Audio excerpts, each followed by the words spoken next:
hair care. In fairness naman, effective naman yung ginagawa ko na pag-treat sa ano ko, sa hair ko. So, 'di ba galing nga ako sa color. Oh, 'di ba? Kunyari nag-uusap-usap lang tayo na sa video call, oh, 'di ba? Ganun lang. So, yung hair ko dati, 'di ba nga na-dry dahil nga sa bleach. So, pina-dark ko siya ngayon. Kasi nga, hindi ko na gusto yung buhok ko, ang tigas-tigas na. Tsaka ang hirap alagaan ng kulay dito, lalo dito sa Philippines kasi mainit. Feeling ko, alam mo, inggit na inggit ako sa Japan kasi sobrang ganda ng color ng hair nila.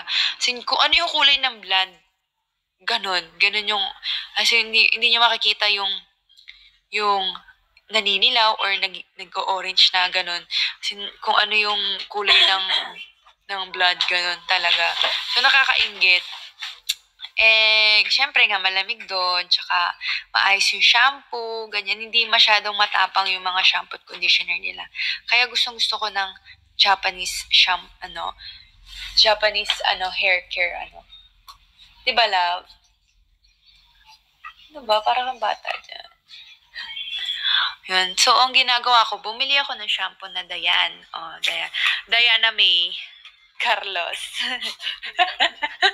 Dayan siya. So, Japanese din siya. Tapos, sa conditioner kasi depende. Pero, tinry ko rin yung conditioner na yun. Ng Dayan.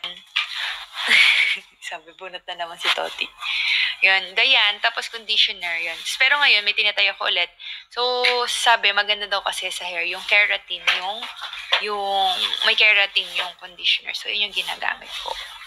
So, ano na rin to, sa tulong na rin ng keratin treatment sa The Block. Oh, kung gusto niyo magpa-keratin, taray na isisingit.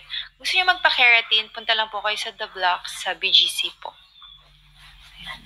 So, yun. Tapos, nilalagay akong oil sa hair ko. So, argan oil.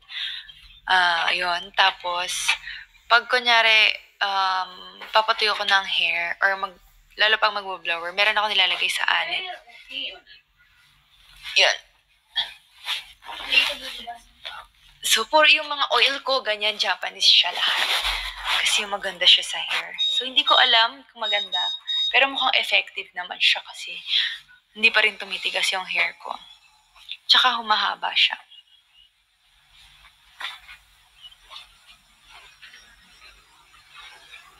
Oh, yan, depende naman siya sa hair nyo. Yan, hindi naman porket effective sa akin, effective sa inyo. Ganun. Hello, ano nangyari? Hello, bakit naging ganun? Sorry guys.